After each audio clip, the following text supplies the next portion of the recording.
Alright, what's up y'all? You're kicking with the Junkyard Dog on junkyarddogs.com. My name is Tony, for those of you who don't know. So we're on to day 3.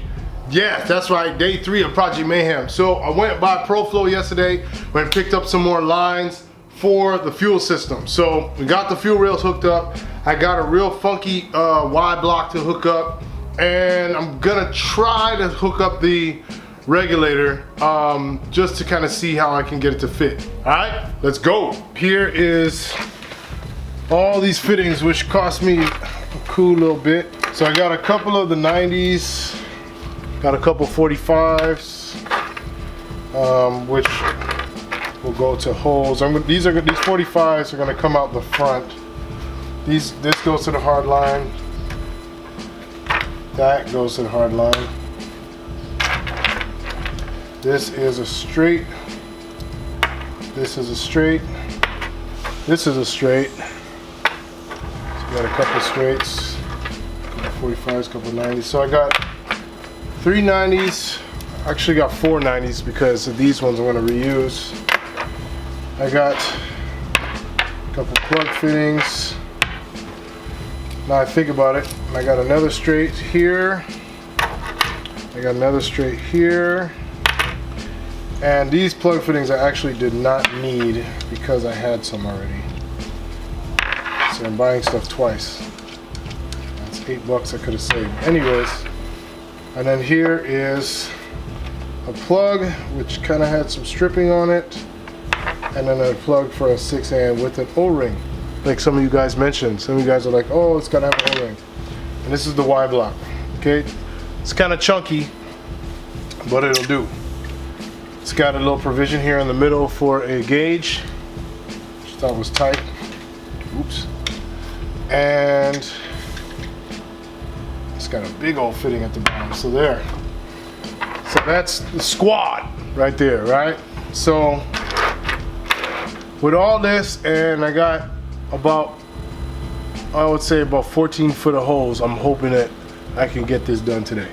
All right, let's go. Okay guys, so I'm coming up with a little dilemma here, right? So I noticed, so with the factory lines, they come up here, right? Well, there's got to be a reason why it comes up here, and I think it's because it's like completely clear of the exhaust. So let's just say, because at first I was thinking, yo, it would be tight if I had this block set up like this, right? On an angle like that, boom. You can see, if I had this set up like this on the wall, so the fuel comes in, shoots out both to the back, and then comes out the front, then goes to the regulator and goes to the return on the front. Because I seen another guy, he put the return line through that, there's a hole right there where the brake line goes, and he put the return line back there. So the connection was behind the, it was behind the block, and then the holes went down there. So I could see that. But you get the idea of what I'm trying to do, right? Like, I want this block to, instead of sitting, like I want it to sit like that. So it comes in, splits, boom, 2 hoses into the line, into the fuel rails, and then back out to the regulator. So yeah, I don't know, I just kind of put this on here just to kind of get an idea of where it sits and how the fuel system could come through on this. Because of Explorer accessories, there's no gap, so there's no area for it to like sneak through. And I was thinking maybe I could like mount it to the back of this on the front, keep everything on the front here, like boom. So come up like this. Yeah, it's a weird one, guys. I don't know, because like I said, now I could put it back here and not see any issues with the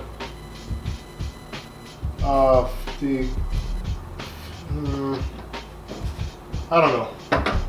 Let me know in the comments, because I just, you know, I'm like I said, and I've said this numerous times, I'm probably not gonna say it again.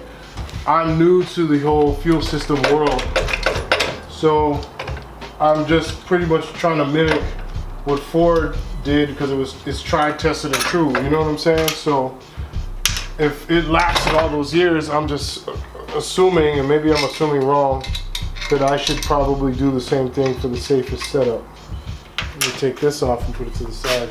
This chunk of aluminum, I can't wait to cut this down and trim away all the fat on that thing. There's just so much extra aluminum on that. But anyway, yeah, so the line needs to come up from in front of the exhaust, and usually on the 5.0s it's right behind here, but this valve cover is hitting the alternator. I mean, it's right on there. Like, there's no room at all. So I'm like thinking, should I machine the bracket to make a little passageway back there for it to sneak through underneath the alternator, maybe from back here, go underneath the alternator, because the alternator, yeah, just kind of like bring it through and have it sneak through right here. But this block is so incredibly bulky, I might have to take a 290s instead of 245s. It's like playing with Legos. Just keep trying stuff till I see what works. So you got this. It might come under this way, go in front of the pump, and come down under here. So I think I found a route. Let me try something here. Boom. All right, so we'll go under this like that. And let's see, I'm hoping that my eyes aren't deceiving me and there's enough space there. There is not enough space. So you see, I was trying to have it go under here and then kind of come down, but I don't think that's a good idea. Look where it's at. You know what I'm saying? I don't know if you can see that or not, but look where it's at. It's not a good idea. I was trying to find a more tucked away spot, but this bracket is no joke, man. It would have been perfect if it could fit right in that gap here, but it's pretty solid. Let me take a look at this other bracket over here, because I have one that I'm going to be sandblasting. But I'm like, you know, cut this part out and be able to slide that hose back there, and we can get two of them back there. So I will machine that that bracket. See, this is the part that you guys don't see. I usually just plan all this stuff out, so then we have that one that come up like that, and this 45, and both of them would go boom down into that little area there, tuck them in the back, you wouldn't even see it. Yeah, tight. Yeah, and it's away from the exhaust. So yeah, so we'll do the front. So there's a bunch of planning going on right now. I know it may seem like there's not a whole lot of progress going on as far as that goes, but it's a step-by-step thing, guys. You know, you gotta plan it out before I get to hacking stuff up. So I gotta remove this belt, take these accessories off, and see how far back I can get. All right, I just caught something else. This must have been a real weird time for Ford, because this one is smooth already. And these, it's got these braces here. I don't understand why. See, it's got these two booties right here. These two tatas right here. I don't know why though. I'm wondering how much structural integrity I would affect by cutting from here, literally cutting out like a little block right there. All right, so here it is. It's a rough, I machined it out, but this is just a rough machining, just to see if my idea would work. So right here, still pinching.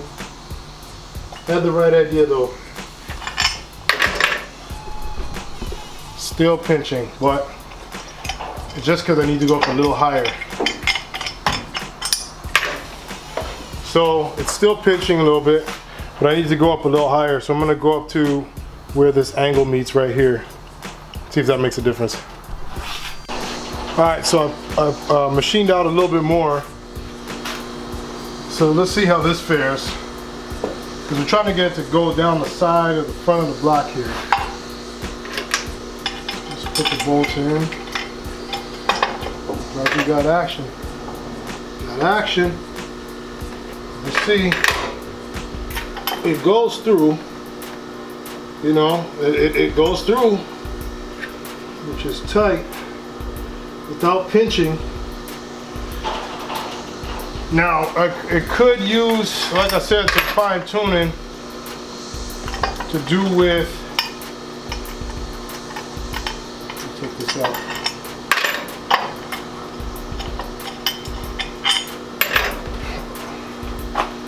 So as far as it goes, this is a real rough machine job. I didn't use a long, end mill to get this. So it would benefit for me to just machine this flat to the round here, and then deburr this edge here so it's not sharp. Deburr that edges in there. Boom. Come up to maybe that thing there, and it doesn't. I mean, it doesn't feel any weaker. I mean, I don't know, because my arms are nothing compared to, you know, mechanical strength, you know, of an actual machine. So, but yeah, cut this out and get the hoses to tuck behind there. So we might end up putting the Y block somewhere right here. All right. All right, guys. So that's it for today. I didn't get to do much, but there's a reason. It's Chuck's birthday today. Yay! Chuck is turning 12 years old. Hey, Chuck! Come here. Say what's up to everybody. Step back, step back. This boy is 12 years old. You know, when I started this show, he was just a little dude. He was like 7. You know what I'm saying? And we were playing with remote control cars. Remember that? Mm-hmm. We were in the back of the old shop. And look at him now. Almost a teenager. Anyway, I am very proud of you, boy. Keep up the good work. Stay out of trouble. All the guys out there who are interested in sending Chuck some gifts, maybe some, I don't know, whatever you think 12-year-olds like. Maybe a t-shirt, maybe a hat. I don't know. Let me know, man. Hit up junkyarddogs.com. We'll figure it out. All right? Till next time, Junkyard Doggin. Woo!